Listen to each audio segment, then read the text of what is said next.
Toujours pareil, j'ai lu. Si, j'ai lu. Donc maintenant, il faut que je vous en parle de ces romans. Donc installez-vous, on va faire une petite gazette.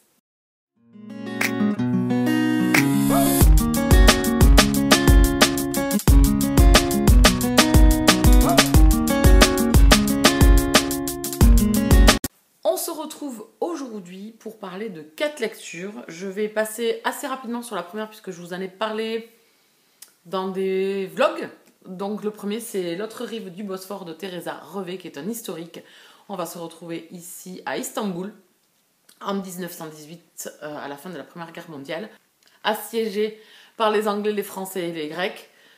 Donc on est en train de partir vers la fin de l'Empire ottoman, puisque la fin de l'Empire ottoman était en 1923, les signatures. Donc on va suivre ici une jeune femme, Leïla, qui sort d'une famille relativement aisée, qui a une place sociale quand même assez élevée. Elle est mariée à un homme qui travaille pour le sultan. Donc elle fait partie quand même de la vie rêvée, on va dire, d'Istanbul. Elle vit avec son mari et donc sa belle-mère, qui est une ancienne circassienne, donc qui était en fait une esclave charnelle du sultan, donc dans son harem. Pas forcément voulu, hein, voilà. Donc, elle avait retrouvé sa liberté. On est vraiment sur une période assez longue puisqu'on va passer ces 5 années avec Leïla, avec les événements qui ont touché la ville d'Istanbul et ses provinces. On va suivre donc la vie de cette jeune femme qui doit accueillir un soldat français sous son toit puisque l'armée anglaise et l'armée française réquisitionnent des lieux pour pouvoir installer leurs officiers. Et elle va faire la rencontre de Louis Gardel, qui est soldat allemand, qui est soldat français. Et elle a un frère qui est assez militant, qui croit encore en la Turquie, qui croit encore aux valeurs de son pays, qui va se battre pour l'indépendance et mettre dehors ces armées étrangères. Il croit encore à la liberté de son peuple. Et Leïla va se retrouver dans cette tourmente un petit peu, malgré elle. Et au fil des années, va se découvrir, va toucher et prendre en main sa liberté et va devenir une femme relativement indépendante. Elle va faire une rencontre assez spéciale qui va marquer sa vie, qui va marquer un tournant pour sa vie, où elle va se prendre en main, penser à elle, faire les choses pour elle, pour ses convictions, et elle va devenir une femme assez reconnue du peuple turc. On va suivre voilà, sa vie, et j'ai trouvé que c'était une femme très forte qui a vécu des situations très compliquées, très dures dans sa vie de femme, dans sa vie d'épouse, dans sa vie de mère. Et vraiment, c'était hyper intéressant. J'ai été captivée par cette histoire, j'ai été vraiment catapultée dans cet Istanbul des années 20, avec une culture ottomane encore forte, mais avec beaucoup de modernité qui arrive et qui pousse un petit peu ces traditions. Et ces gens qui n'ont plus vraiment leur place dans cette ville, qui est cosmopolite, bien évidemment, on va trouver aussi une jeune femme qui est russe, qui a perdu tout, puisque les tsars de Russie, c'est terminé, sa famille s'est retrouvée un petit peu à la rue. On va trouver vraiment des femmes toutes différentes et qui essayent avec les armes qu'elles ont, de leurs conditions féminines, essayer de s'en sortir à leur façon. Elles m'ont beaucoup touchée, la jeune femme russe dans l'histoire m'a beaucoup touchée, je ne me rappelle plus son prénom. Vraiment, c'est un roman qui m'a transportée par l'écriture, parce que j'ai trouvé qu'il y avait vraiment ce côté historique omniprésent dans l'histoire, qui compte aussi. Et il y a aussi cette histoire de Leïla, de cette femme qui va prendre en main sa vie, ses convictions, son amour qu'elle va porter à un homme, les travers de la vie, les complications, les tumultes. Et vraiment, c'était hyper bien. Je suis ravie d'avoir enfin découvert cet auteur. J'avais ce roman dans ma bibliothèque, dans ma pile à lire depuis 2015. C'est une erreur de l'avoir laissé aussi longtemps. Je vous conseille vraiment les romans de cet auteur, les histoires. Bon, faut-il vouloir voyager en Orient? Faut-il vouloir plonger en 1920 dans une époque révolue, certes, mais enrichissante de par les événements qui se sont passés, qui touchent plusieurs cultures, plusieurs peuples. Donc vraiment, c'était hyper intéressant. J'ai passé un excellent moment. Je lirai d'autres romans de cet auteur. Je me suis noté La Louve Blanche, que Nanounette a lu, et elle me l'a hyper conseillé. Là, on va se retrouver en Russie. Et j'ai envie d'aller en Russie parce que, je vous dis, un de ces personnages m'a beaucoup touchée. Donc, je vous le conseille. Je lui mets un 18/20. On change totalement de registre, on repasse en romance contemporaine, et même plutôt érotique, je dirais, dans cette histoire, avec Rockstar, le tome 1 Halo de Ella Frank et Brooke Blaine. Ella Frank, je l'ai déjà lu avec la saga Tentation, saga en 6 tomes. Elle a écrit derrière en 3 tomes Confession, qui a quand même un lien, c'est un spin-off de Tentation, qui n'a pas été encore traduit en France, et c'est bien dommage, c'est du triolisme. Donc j'espère que ça sera quand même traduit tôt ou tard. Et j'ai également lu Ella Frank et Brooke Blaine en duo avec Presslock, le tome 1. Je n'ai pas encore lu le tome 2 et le tome 3, mais ça sera prévu tôt ou tard. Et j'ai voulu découvrir ce roman-là que j'avais vu passer en VO sur le compte de l'auteur Ella Frank, par la couverture qui m'avait totalement alpagué. Les éditions Bookmark ont décidé de garder la couverture initiale du roman et je trouve que c'est super.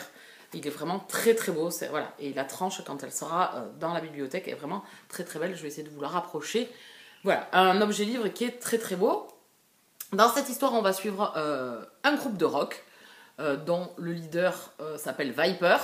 On va suivre Killian, enfin voilà, c'est deux amis d'enfance qui ont créé un groupe de musique. Il y avait un troisième larron qui les a un peu plantés. Donc aujourd'hui, ils sont obligés de rechercher un nouveau chanteur pour leur groupe. C'est là que Halo fait son entrée dans le groupe et une attirance forte va débuter entre Viper, qui est homosexuel, et Halo, qui est hétérosexuel. C'est un roman plein d'intensité sexuelle. On a un personnage Viper brut de décoffrage qui parle assez crûment de ses désirs, de ses envies, du sexe, qui n'a aucun tabou. J'ai retrouvé un petit peu ces personnages comme dans Presslock, un petit peu sur deux, comme dans Tentation avec Logan, des personnages voilà, assez arrogants et assez fiers d'eux et qui savent ce qu'ils veulent. Et ici, ce jeune homme Halo qui, au final, se trouve un petit peu confronté à l'intrusion un petit peu de Viper et en même temps, en lui aussi, ses questionnements et cette attirance que lui aussi peut ressentir et qu'il ne comprend pas au final. Il comprend pas ce qu'il ressent au final pour l'autre chanteur, enfin pour le musicien de ce groupe. Il les a toujours surkiffés et donc il va faire son entrée. Donc on va suivre ce duo principalement, les frasques un petit peu du groupe, mais c'est vraiment axé sur la romance entre ces deux personnages, enfin non, sur la relation, parce que c'est pas une romance, sur la relation. Je lirai le tome 2 avec plaisir. Vraiment, il y a une grosse intensité entre ces deux personnages. Si vous n'aimez pas les personnages qui parlent assez crûment, bite, enfin voilà, tous ces mots-là qui vous dérangent un petit peu, ne lisez pas ce roman parce que Viper, franchement, le jour de la délicatesse, il est absent. Voilà. Mais c'est un personnage qui m'a beaucoup plu parce qu'au final, derrière, sous ses grands airs un peu arrogants, un peu... le gars sûr de lui, il claque des doigts, tout le monde est à ses pieds. Il y a un peu plus. Et surtout le personnage de Halo, qui est un personnage timide et en même temps assez fonceur. Voilà, c'est vraiment un caractère assez ambivalent. Et c'est un duo qui fonctionne hyper bien. Ça se finit sans fin, puisque c'est un tome 1. Donc je lirai la suite et j'espère que ça sera tout aussi bien que ce premier tome qui m'a beaucoup plu. Attention, comme je vous dis, si vous n'aimez pas les scènes, des scènes, il n'y en a pas énormément de scènes de sexe. Il y en a quelques-unes, mais c'est surtout l'intensité sexuelle et en fait les pensées de Viper ou alors les phrases qu'il peut dire ouvertement, ce qu'il ressent. Non, pas forcément ce qu'il ressent, de ce qu'il veut, hein, de ce qu'il désire. Voilà, il n'a pas froid aux yeux. Mais pour moi ça l'a fait. J'aime beaucoup ces lectures un petit peu détentes, voilà, ces relations un petit peu charnelles avant d'être forcément des relations profondes et intenses où on va se délivrer. Dans Tentation, c'était un peu ça, hein. Logan et Tate au départ, c'était une envie de la part de Logan. Et au final, c'est une histoire qui m'a beaucoup plu parce qu'on part de loin et c'est ce que j'aime, c'est que les personnages, ils évoluent au fil du temps parce qu'ils sont associés l'un à l'autre, parce qu'il y a une union entre ces deux personnages et du coup, ils évoluent beaucoup. Donc moi, je vous le conseille, si vous aimez les romances MM, allez-y, foncez. Voilà. Si vous avez déjà lu en plus Brooke Blaine ou Ella Frank, vous savez à quoi vous allez, sur quoi vous allez tomber. Voilà, c'est riche en émotions et moi ça m'a beaucoup plu, donc je lirai la suite. Je lui mets un 18/20. On change de registre encore une fois, on repasse en romance historique, ici avec la saga Swan River, le tome 1, Le destin de Cassandra de Anna Jacobs. Trilogie qui a fait beaucoup parler d'elle, qui a fait sensation quand elle est sortie. Et donc j'avais envie de découvrir moi aussi cette trilogie, puisque j'ai découvert l'auteur avec Les Pionnières, le tome 1 des Pionnières, où on va suivre une jeune fille qui va partir d'Angleterre pour partir vivre en Australie. Et donc ici, c'est un peu le même principe. On va retrouver ici 4 sœurs dans une petite ville anglaise qui vont vivre des événements assez difficiles. Vraiment, la cruauté humaine va loin. Et on va suivre ces 4 personnages, mais plus principalement dans ce tome 1, la sœur aînée, Cassandra. J'ai beaucoup aimé ce roman. Sur la fin, je trouvais que c'était un peu plus précipité que tous les événements du roman qui s'étaient passés. Mais c'est un tome 1 là aussi, donc on va retrouver les héroïnes de cette histoire dans un tome 2. Donc ça pourra continuer et se poursuivre. J'ai été touchée par cette famille, j'ai été touchée par ces jeunes filles, j'ai été touchée par leur intelligence et un petit peu leur indépendance à une époque où les femmes n'en ont pas beaucoup, où la religion impose beaucoup de choses pour les femmes, où la société impose beaucoup de choses pour les femmes. Et vraiment, ces 4 jeunes filles m'ont beaucoup plu. Par leur intelligence, par leur débrouillardise, par tous les événements qui vont leur arriver. Voilà, c'est assez triste, hein, mais en même temps, je trouve que le lecteur reste quand même spectateur un petit peu de l'histoire, donc on apprécie ce que l'on lit sans que ça soit déchirant. Même si voilà, j'ai été triste pour les personnages, j'ai trouvé que vraiment ça allait loin et que, voilà, que c'était dur, vraiment dur, pour après arriver sur un continent, parce que là aussi on parle d'Angleterre et après on va partir en Australie. Donc là ça débute, voilà, il me tarde de lire le tome 2, je suis désolée de ne pas avoir demandé la suite, en fait j'aurais dû demander la trilogie complète, comme ça j'aurais pu continuer. Mais en tout cas ce premier tome m'a conquise, m'a enchantée, ça se lit hyper facilement, vous êtes rapidement plongé dans l'histoire, vous appréciez énormément ces personnages, qu'ils soient féminins ou masculins, du côté bonté des personnes. Par contre, les autres, j'avoue que là, j'aurais pris un grand coup de pelle pour les frapper. On est dans une misère à une époque où la guerre de sécession fait rage aux États-Unis et en fait a un impact flagrant sur la vie de certaines villes qui vivaient de la production du coton. Et en fait, les pauvres crèvent la dalle. Donc c'est vraiment un petit peu la misère et tout le monde essaye de garder un peu la bonté d'âme, mais c'est assez difficile. Et ces 4 jeunes filles vont vivre des événements tragiques, mais je vous le conseille vraiment, c'était trop bien, donc je lirai la suite, ça c'est obligatoire. Je lui mets un 18 sur 20 là aussi. Oui, bah écoutez, oui, bah c'est 3 lectures que j'ai où je me suis régalée. Désolée, aujourd'hui j'ai beaucoup de mal à parler. Et le dernier roman dont on va parler, c'est Tolérance de Serge Philippe aux éditions Juno Publishing. Ici on est dans de la SF, romance SF, MM. J'ai beaucoup apprécié ma lecture. Alors je suis un peu... Vous savez, c'est pas les lectures en fait, parce qu'il y a des petits trucs qui m'ont dérangé. Et en même temps, c'est la lecture qui sort un petit peu de l'ordinaire et qui vous fait un peu sortir de votre... voilà, qui va rester quand même marqué dans votre mémoire. Donc ici, on va suivre un jeune homme qui a une quarantaine d'années, qui vit dans une société française dictatoriale où on a purgé la France des indésirables, mais bien évidemment toujours le pouvoir au plus fort, et les plus forts font ce qu'ils veulent. Donc là aussi, la religion est rentrée en ligne de compte, a fait un petit peu des dégâts, et également les hommes politiques au pouvoir actuellement ont fait un sacré carnage. On est en 2096, donc il y a eu une grosse purge sur les étrangers. La France aujourd'hui est un pays totalitaire, un peu en conflit avec les autres pays, où la façon de vivre ne respecte pas, on va dire, les droits de l'homme, hein, loin de là de ce que l'on a, nous, aujourd'hui. Et on va suivre ce jeune homme qui est un H, donc qui est marqué, en fait, partout où il va, on sait qu'il est homosexuel. Et de là, il empathie beaucoup, parce que la sécurité, la police, peut s'en prendre à lui, les gens peuvent s'en prendre à lui, les paiements qu'il va faire dans des lieux publics, il douille plus que les autres. Enfin voilà, ils sont vraiment marqués, et c'est le mot, marqué, par cette vie où ils survivent au final. Ils n'ont pas le droit d'aimer, ils n'ont pas le droit d'être avec quelqu'un. Enfin voilà, c'est vraiment, vraiment oppressif. Et du coup, j'ai trouvé ça hyper original, vraiment. Il se passe d'autres choses, là c'est vraiment le début, c'est pour vous raconter un petit peu. On est plongé dans l'histoire sans avoir les réponses, et c'est au fil de la lecture qu'on va être immergé dans cette condition, dans cette vie qu'a ce jeune homme. Et Thomas, en fait, survit. Il va nous expliquer plein de choses. Il a quand même... voilà, il y a une modernité, puisqu'on est en 2096, au niveau informatique, au niveau... Voilà. Au niveau du pays. Mais beaucoup de restrictions. Et on va suivre...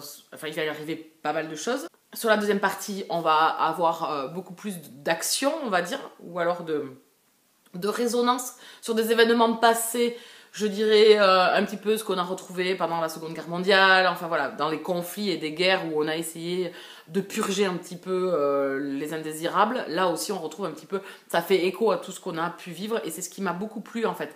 C'est d'être immergé à cette époque-là avec les travers de notre époque qui pourrait amener à une dérive totale et à cette impression un petit peu de perte de liberté qui pourrait arriver si quelqu'un au pouvoir fait comme il veut et comme il l'entend. Donc vraiment, c'était très en écho, cette lecture. Elle m'a beaucoup plu. J'ai regretté des révélations qui sont en fait dans une discussion entre deux personnages et qui sont balancées comme ça alors que c'est des choses que j'avais devinées dans l'histoire et qui me sont balancées comme ça. J'ai dû revenir en arrière parce que je me suis dit que j'avais loupé une révélation, que j'avais loupé une explication en fait, parce que ça arrive un petit peu comme un cheveu sur la soupe. Et c'est là que j'ai décroché, j'ai dit ben non, pourquoi me balancer ça comme ça, sans forcément d'explication, sans forcément ça ni queue ni tête que ça soit là.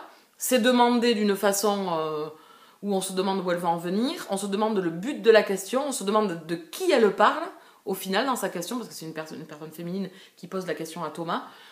Et là, je me suis dit, pourquoi? Ça m'a gâché le truc, vraiment. Et puis, c'est quand même une révélation hyper importante dans le récit. Et aussi, une incompréhension sur un événement qui va enchaîner les choses assez rapidement pour les personnages. Ils vont devoir prendre des décisions. Et là, pareil, je ne savais plus combien ils étaient de personnages sur le moment. J'avais un personnage où on l'a laissé tragiquement et on a trouvé Thomas désespéré. Et puis, on passe à autre chose. On n'a pas l'explication, on passe à autre chose. Alors, j'ai eu l'impression qu'il me manquait un chapitre, en fait. Un chapitre où il n'y a pas d'enchaînement, en fait. Il n'y a pas de liaison entre cet événement tranchant et la suite où on nous balance. Alors, je ne savais plus combien de personnages ils étaient. Comme si on avait effacé un personnage et qui réapparaît comme ça, là. Pam, Joséphine Ange Gardien. Donc, moi, ça m'a gâché le truc. Je me suis dit, mais pourquoi? Voilà. Mais en tout cas, ce roman, je ne l'ai pas trop vu passer. C'est de la SF, c'était vraiment hyper facile à suivre. Il y avait un côté très politique dans l'histoire et c'était hyper intéressant parce qu'il tient bien le truc. Il y a aucune... j'ai trouvé qu'il n'y avait aucune anicroche ou incompréhension sur cet état, sur ce lieu qu'est la France en 2096. Et vraiment, c'était hyper intéressant. J'ai beaucoup aimé. Il n'y a pas beaucoup de scènes... voilà, c'est pas du tout... Il n'y a pas de scènes, beaucoup de scènes décrites olé olé, je dirais. Pas vraiment. Mais en tout cas, c'était un bon récit, j'ai bien aimé, c'était original, c'est bien écrit, c'est entraînant. Mais par contre, il m'a manqué quelques liaisons, je trouvais, dans certains événements qui se sont succédés. Et c'est un peu dommage, voilà. En tout cas, celui-là aussi, je vous le conseille si vous voulez vous lancer un petit peu dans de la romance MM, mais plus SF. Allez-y, c'est assez original et ça m'a pas mal plu. Je lui mets un 16 sur 20. On a fait le tour des 4 lectures dont je voulais vous parler. Je vous ai peut-être donné envie de les découvrir ou vous les avez peut-être déjà lus parce que c'est des romans qui sont déjà sortis. Je suis un peu en retard, je rattrape encore mon retard sur les SP. Voilà, donc ça y est, je grappille petit à petit. En attendant, je vous laisse là. N'hésitez pas à vous abonner sur la chaîne. Pour cela, vous cliquez sur la petite cloche pour être prévenu de toutes mes parutions. Petit pouce, très important. Petit commentaire si vous voulez venir discuter ou sinon vous pouvez me retrouver sur les réseaux sociaux, c'est en barre d'infos. Partagez la vidéo comme d'hab, je ne vous en voudrais pas. En attendant, je vous laisse là, je vous souhaite de très très bonnes lectures et je vous dis à très bientôt. Bisous câlins.